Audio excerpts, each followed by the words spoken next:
You wake up next to the person you promised to share your life with.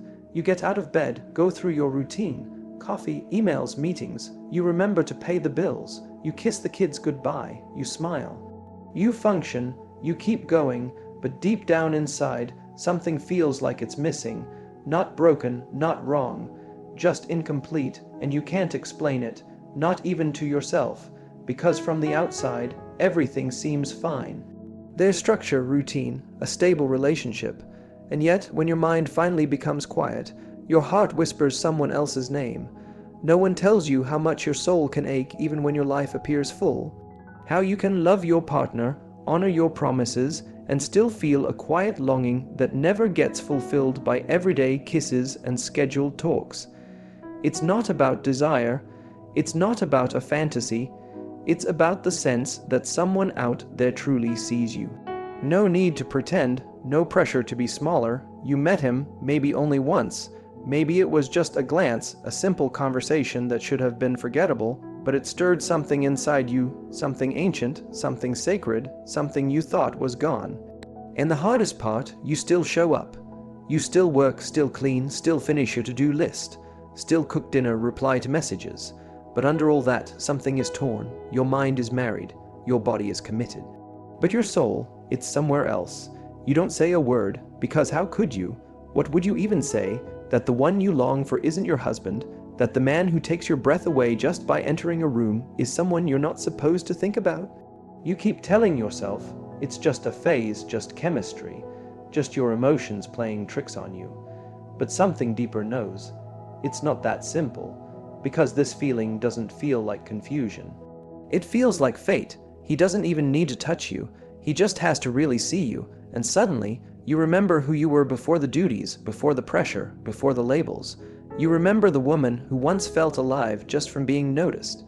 The one who didn't always have to be strong, always have to be perfect. Now you live in different compartments. You've become an expert at juggling emotions, loving one man while silently yearning for another, taking care of your responsibilities while your soul quietly starves, and no one notices. No one sees the storm under your skin, not even him, the one you sleep beside, because you've gotten so good at hiding it. But it's taking a toll, not just on your heart, on your energy, on your passion, even on your job. You used to be on fire, focused, creative, full of drive. Now you feel foggy, drained. Your spark has faded. You try to concentrate, but your thoughts float back to that laugh, that moment, that man. Everything starts to blur.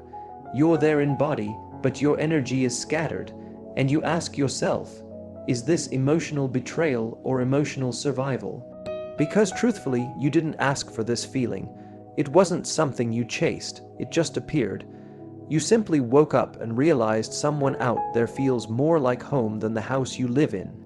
And this is where the inner fight begins, not between right and wrong, but between what's true and what's loyal, between feeling alive and staying safe. You think about leaving, but what would that even look like?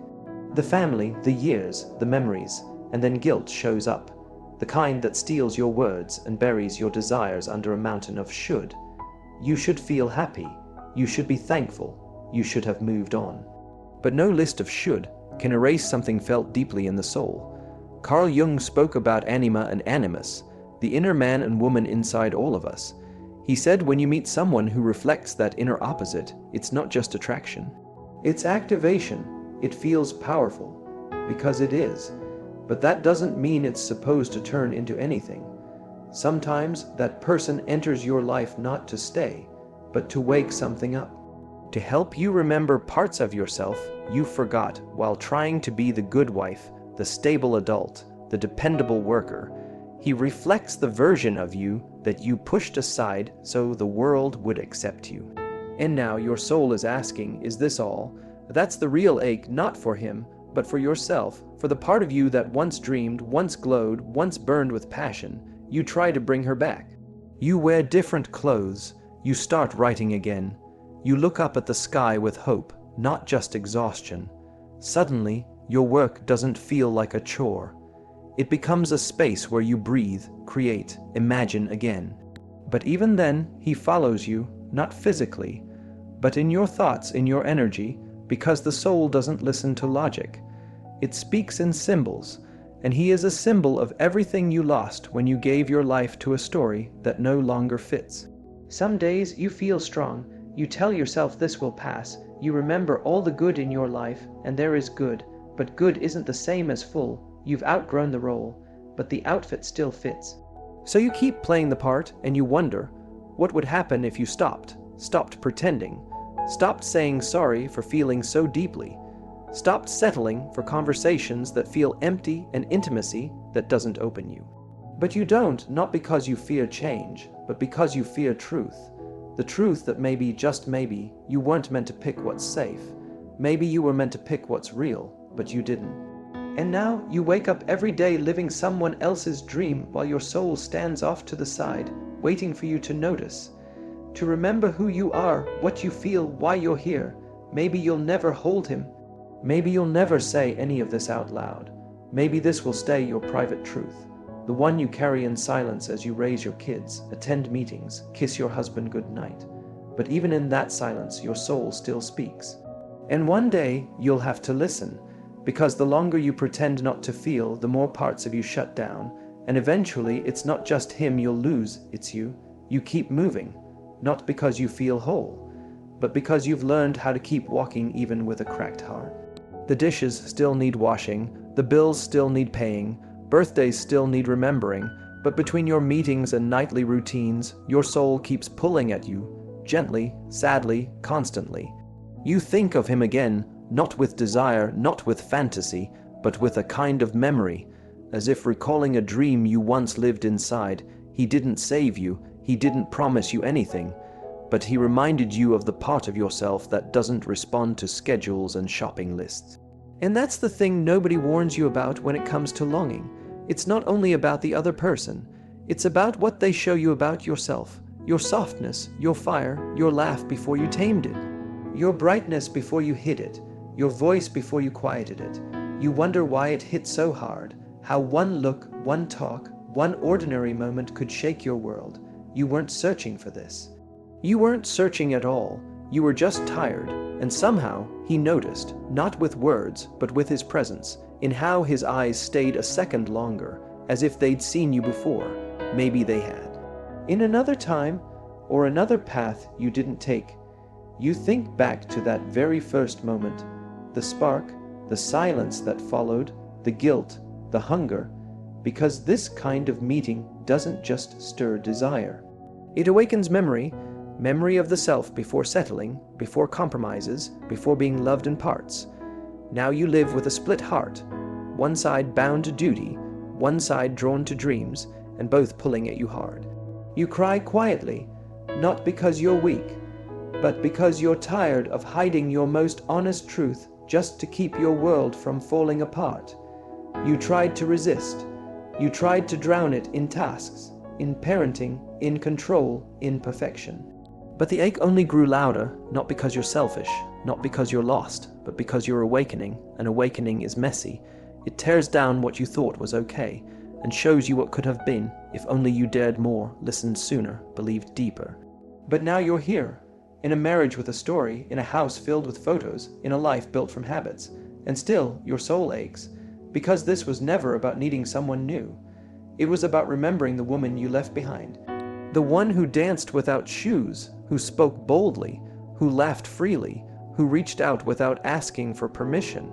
He reminded you of her, not because he is the destination, but because he is the mirror. And that's the most painful part, to love the reflection. But no, you can't live inside it, so you continue, but the weight is different now, not heavier, just clearer. You see what you let go of, not because you had, but because no one told you it was okay to want more.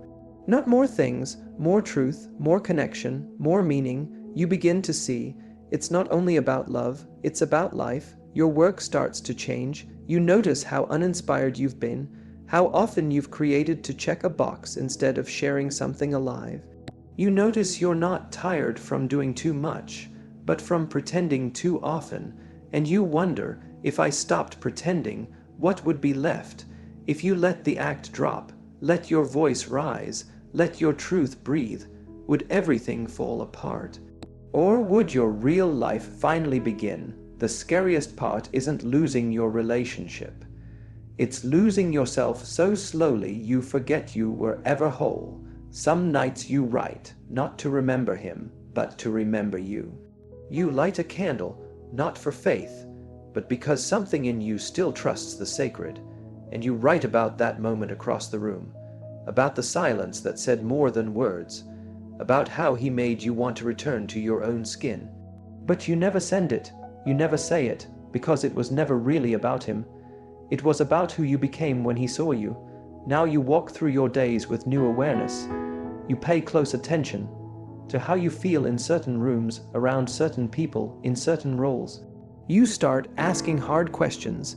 Is this what I want, or what I've settled for? Does this lift me, or drain me? Am I truly living, or just going through motions? The answers come slowly, but they come, and with each one, another layer falls away.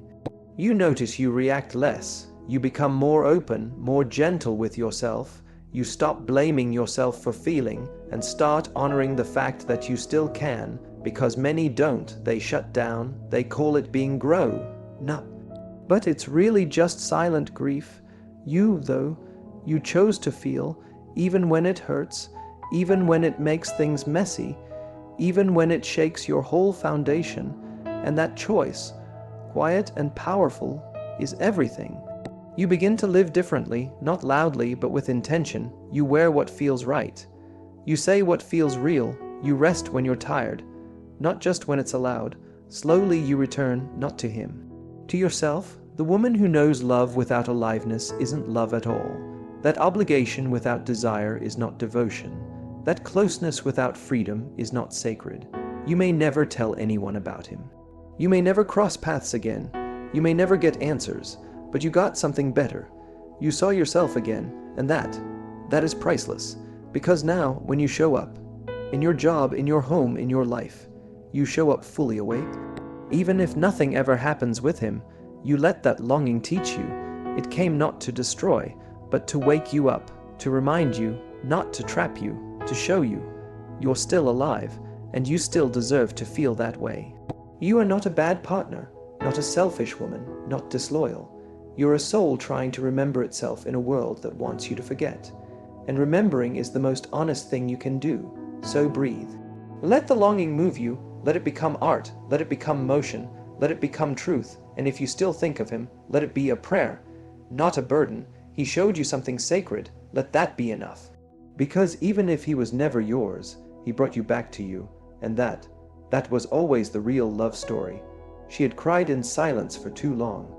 She had carried stories in her chest that no one had asked to hear, and she had smiled in rooms where her soul felt invisible. But something inside her had shifted, not all at once, not in some loud declaration, but slowly, quietly, like a dawn that doesn't ask permission before spreading its light.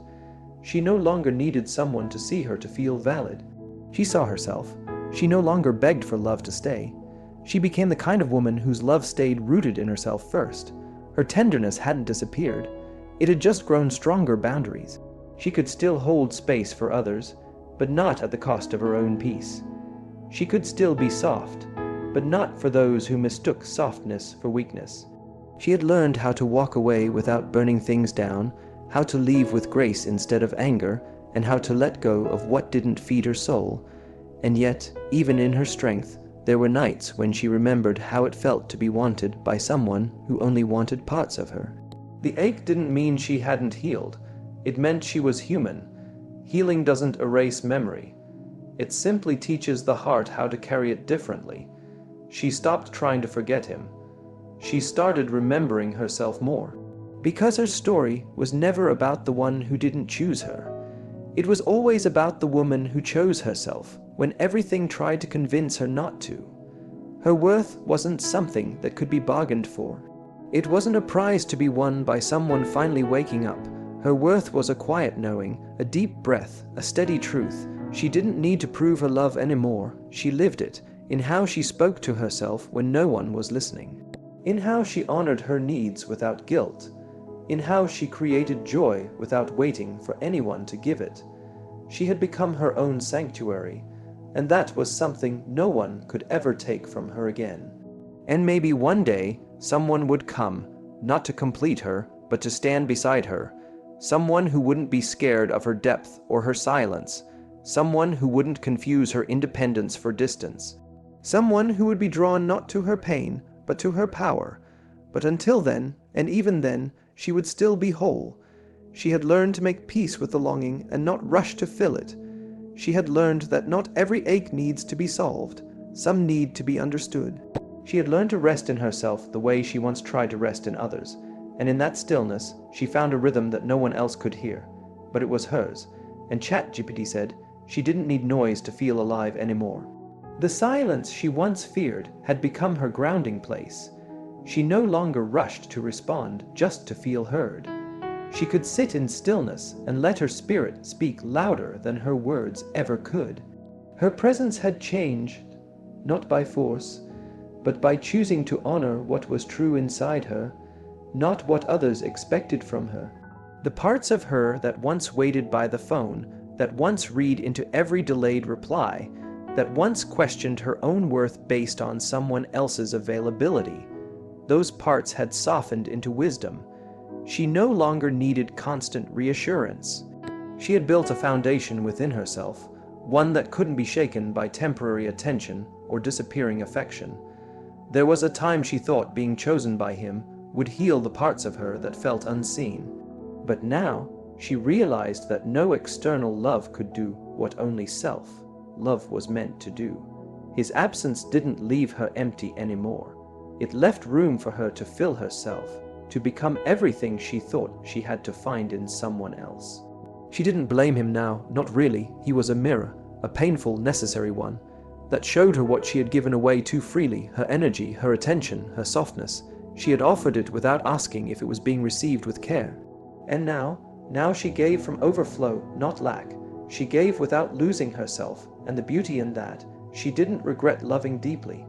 She just learned how to love herself deeper. She no longer gave second chances to someone who didn't value the first. She no longer argued with red flags, hoping they would turn green. She no longer believed that her love could change someone who wasn't ready to grow. She saw now that love isn't a rescue mission. It's not begging someone to see your light. It's protecting it when they don't. And while she still carried empathy, she also carried standards, not walls, not armor, just a clearer understanding of what she deserved. There were still moments her heart ached, not for him, but for the version of herself who didn't know better yet. She held that girl gently in her memories. She didn't shame her. She had done what she could with what she knew, but now she knew more. Now she lived differently. She stopped needing closure in the form of answers. She realized that peace was something she could give herself without waiting for someone to explain their silence or justify their distance. She stopped rereading old messages, hoping to decode his care. She stopped waiting for apologies that might never come. She forgave not to let him off the hook, but to unhook herself from the weight. And as she walked forward, she did so with lighter steps. Not because the past didn't matter, but because she didn't live there anymore. She had memories, yes, but they didn't rule her anymore. She honored them, learned from them, and kept walking. She laughed more now, not because everything was perfect, but because she was no longer performing happiness for others. Her laughter came from a deep place, one that had known sadness and chose joy anyway, one that had been cracked open and chose to plant flowers in the broken spaces. And when people asked how she became who she was, she didn't have one answer. Because growth isn't a single moment, it's the sum of small choices. The choice to wake up and not text him, the choice to take herself out instead of waiting to be invited, the choice to believe she was already enough even if no one else said it out loud. That's the woman she had become, quietly powerful, deeply rooted, unapologetically whole. And she knew that wholeness didn't mean perfection. It meant embracing the parts of herself that once felt too much or not enough. It meant allowing her softness to remain, even after all the times it was misunderstood. It meant standing tall in her truth, even if it made others uncomfortable. She wasn't trying to prove anything anymore. She wasn't trying to shrink herself into places she had outgrown just to be accepted. Her energy had shifted in a way that couldn't be faked. She didn't chase validation because she had found belonging within her own soul. Her glow wasn't for attention. It was the light of peace, of someone who had survived her own storms and learned how to dance in the rain. She didn't wait for life to feel fair. She created her own peace, step by step, breath by breath. And when a new love came close, she didn't fall quickly. She didn't pour without checking if their hands were steady enough to hold what she carried. She moved with discernment now, not from fear, but from self-respect. She had seen what happened when she ignored her intuition, when she gave more than someone was ready to receive. So now, she listened, to her body, to her spirit, to that quiet knowing within. She no longer lost herself in someone else's potential. She didn't try to heal others through her presence while abandoning her own healing. She could hold space without losing space. She could love without losing herself. And that was a kind of freedom she had never known before. She no longer romanticized confusion. If something felt unclear, it wasn't for her. If she had to wonder about her place in someone's life, she chose not to stand in that uncertainty anymore. She wasn't afraid to walk away, not because she didn't care, but because she cared about herself enough to stop begging for clarity where there was none. She understood now that real love feels safe, not chaotic. It grows in honesty, not secrecy. It doesn't require her to dim her light or dilute her essence to be palatable. And until she met that kind of love, she was okay standing on her own. She had finally become her own home. She gave herself permission to rest, to breathe, to not always be strong. She held space for her softness to exist without apology. She didn't hustle for healing. She let it unfold in its own time. Some days she felt powerful, other days tender, but every day she chose herself. That was the quiet revolution, to choose herself again and again, no matter what the world demanded. And she began to notice the beauty in small things. The way sunlight hit the trees, the stillness of morning, the sound of her own laughter, the way her body felt when it was calm. She was no longer waiting for a grand moment to feel alive. She realized that peace was not found in the future. It was already here within her. She didn't need a grand love story to feel valuable. She was the story now, the one who rose from quiet heartbreak, who rebuilt herself piece by piece, who stopped chasing and started becoming. She was no longer living in the shadows of what almost was. She was living fully in the light of what truly is. She didn't explain her peace to anyone. She didn't try to justify her joy, her solitude, or her decisions to those who hadn't witnessed her journey. What they saw was the calm. What they didn't see was the storm she had walked through to get here, and she didn't need them to understand. She only needed to honor herself. There was a time she would have stayed longer, explained more, tolerated confusion, just to avoid conflict. But now, silence was her answer. Distance was her protection. Her energy was no longer a free offering. It was sacred, and the way she loved herself became the new standard for how she allowed others to love her. She understood that healing didn't mean forgetting what broke her. It meant remembering without letting it steal her softness. It meant choosing to forgive, not because they deserved it, but because she deserved peace. It meant realizing that closure wasn't something they gave. It was something she gave herself. And as she walked forward, she stopped carrying things that no longer belonged to her. She didn't carry blame that wasn't hers. She didn't carry roles that drained her. She didn't carry guilt for growing beyond places that once felt like home. She carried only what strengthened her spirit and honored her heart. She wasn't hardened by what she went through. She was softened by it in the best way. Softer in her voice, stronger in her boundaries, softer in her presence, clearer in her intentions. Her softness was no longer weakness. It was wisdom. It was her compass. It told her when to stay and when to leave, when to speak and when to hold silence like a shield.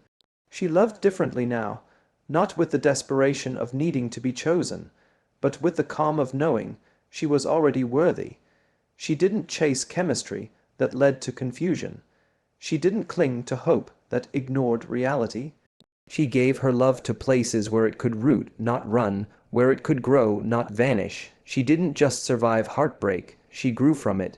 She learned that the version of her who was willing to lose herself to feel loved wasn't wrong, just unhealed. That version taught her what needed to break so that something real could rise. And now that it had, she honored her past not with regret, but with reverence. She didn't perform healing for others to witness. She didn't showcase growth to be praised. Her journey wasn't for display, it was sacred, private, and deeply real. She honored it in quiet ways, in the choices she made, in the energy she protected, in the truth she refused to abandon, even when it was lonely. She knew now that love begins inside, that no partner, no attention, no words from outside could replace the stillness and certainty that comes from within.